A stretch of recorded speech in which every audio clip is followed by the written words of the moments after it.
Good afternoon, everybody. It is Saturday the 12th. Um, for those of you that have been wondering where I've been, because my videos and everything kind of stopped abruptly, I don't want to get into too much detail. Let's just say that my divorce went from ugly to a nightmare very quickly. And Thanksgiving night, a couple officers showed up at my door and arrested me for a warrant for my arrest. Um, If you're wondering how severe it was, at the time it seemed severe, but honestly, it's already been taken care of. The judge pretty much looked at the paperwork and he kind of laughed at it and dismissed it, which is a good feeling, but at the same time, I still had to spend 2 weeks walking around in a circle or 18 hours a day locked down in my cell. I didn't get any sleep. The guys I went to cell with, they wanted to stay up all night talking and sleep during the day. I already struggle with sleep, so they don't turn the lights off. It's loud in there. The beds, it's like you're sleeping on a piece of metal. And yeah, I went at least a week and a half without sleep. The nights that I did get sleep, I might sleep 20 minutes, 25 minutes, and then you wake up and you're like, oh hell. So just everybody knows that I was going through a lot of issues and struggling, and then you throw that on top of it. Well, I'll tell you this about jail: when they say doing time, they mean it. Cause what may feel like 12 hours here or 24 hours here, when you're back behind there, it feels like a week. Every day feels like a week. It's miserable. I definitely am not ever going back. Thankfully, that was just a one-time hiccup, and like I said, the judge just kind of brushed it aside, didn't think much of it.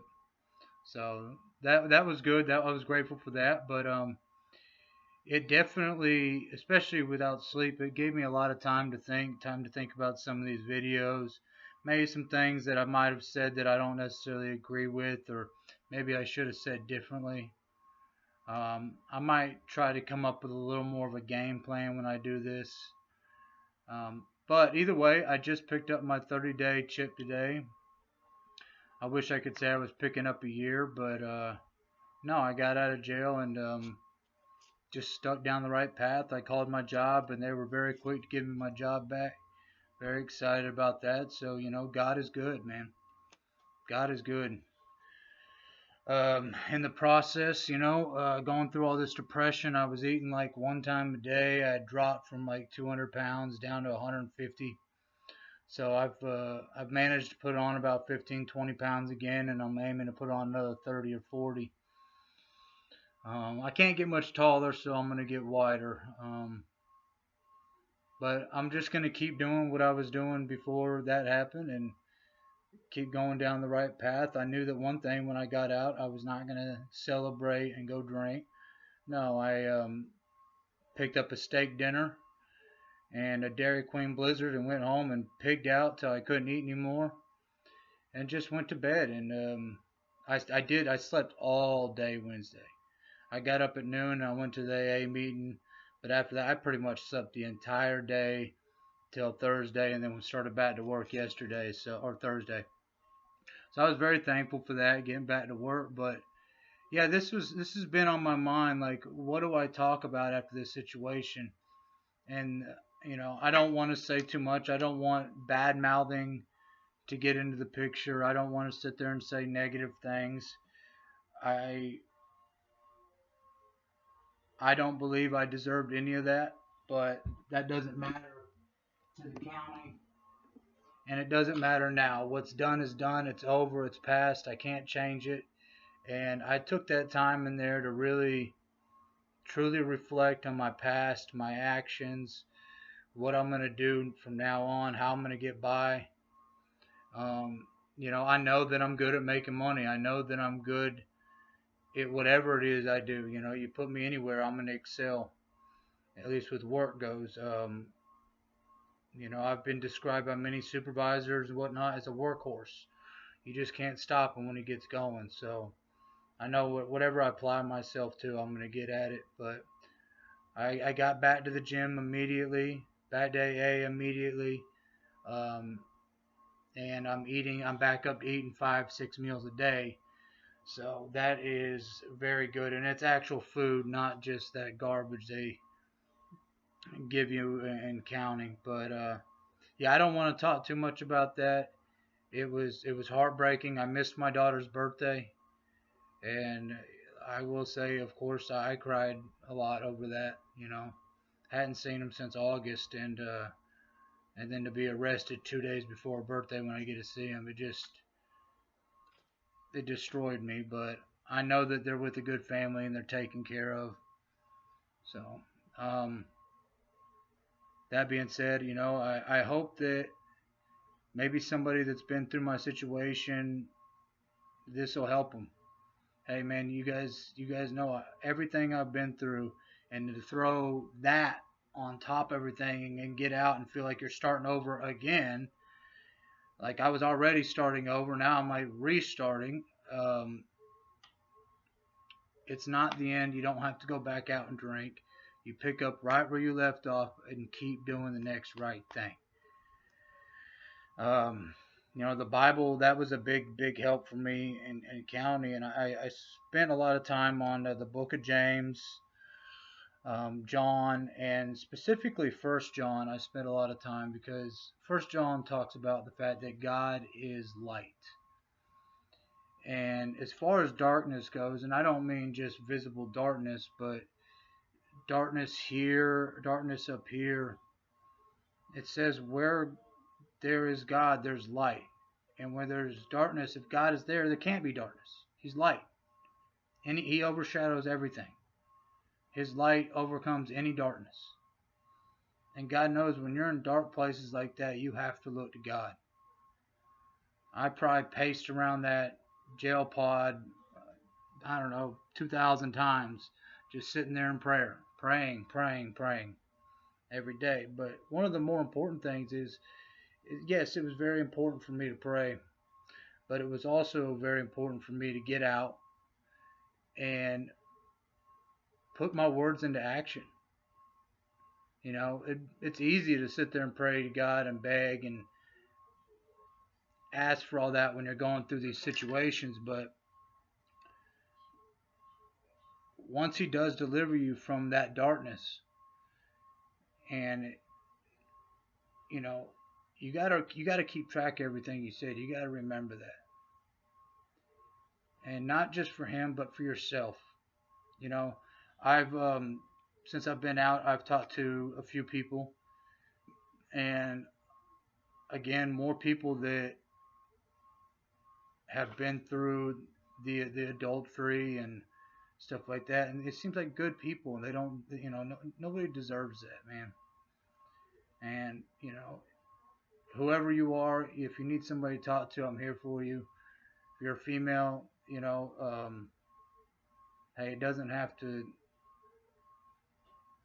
lead anywhere, nothing like that. But if you just need somebody that you hear my story and you go, I can relate to this guy, or maybe I want to see what his tricks are for getting through it, because I did. I had somebody ask me today, after listening to my videos and then hearing a little bit of what just happened to me. They texted me like, how did you do it? I mean, how are you getting through this?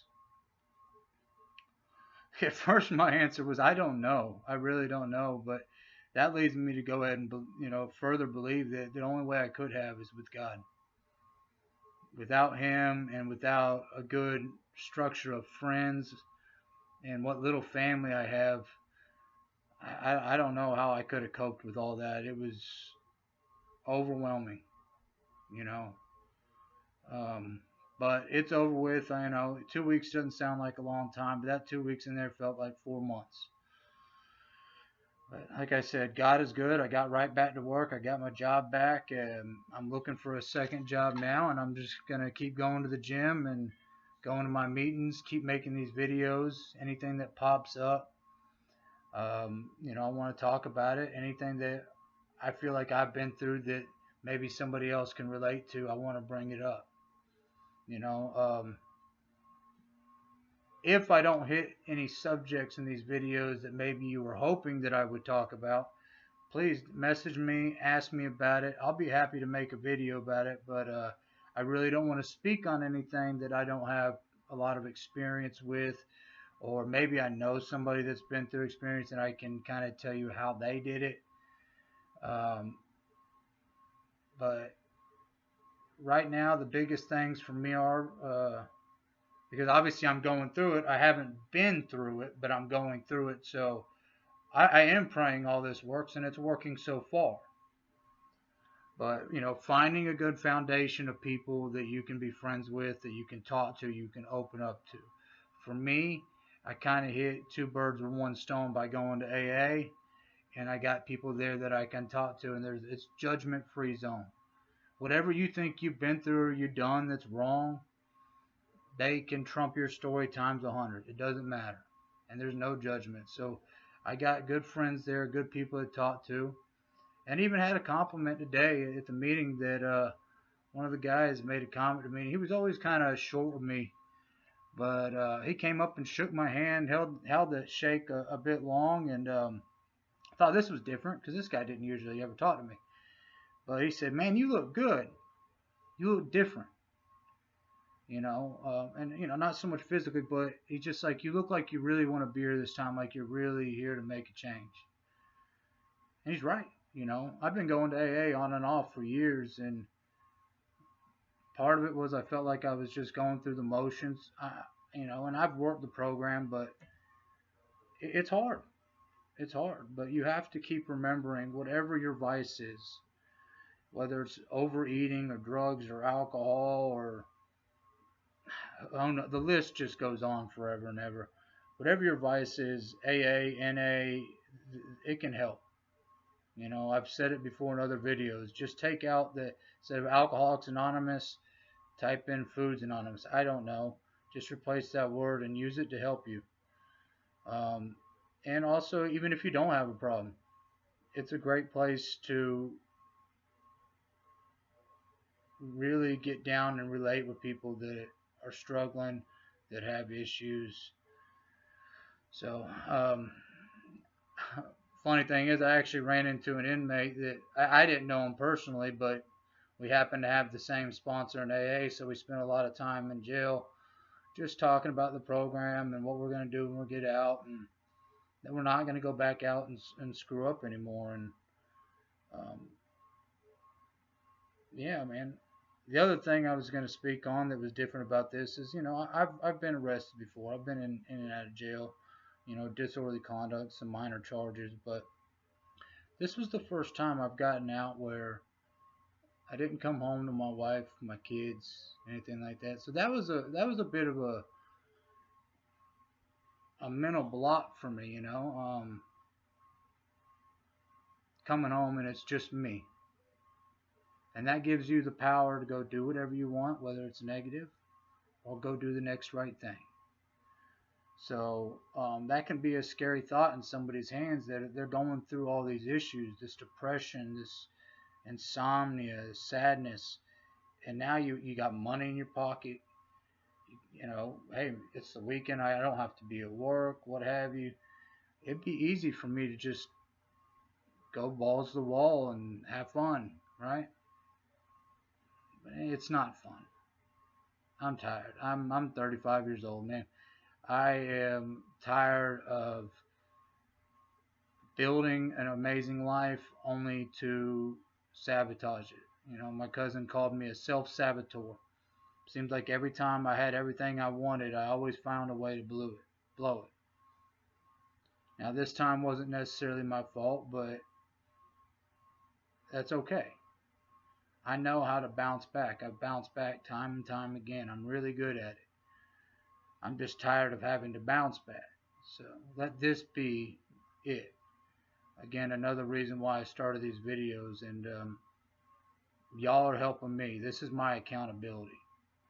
So I love you guys, and I just kind of wanted to fill y'all in a little bit about where I've been at, and that really was pretty hard for me to say, to be honest. But thank you all for listening. Hope you have a blessed day. Please like, share, subscribe. send to somebody who may need to hear it. Thank you.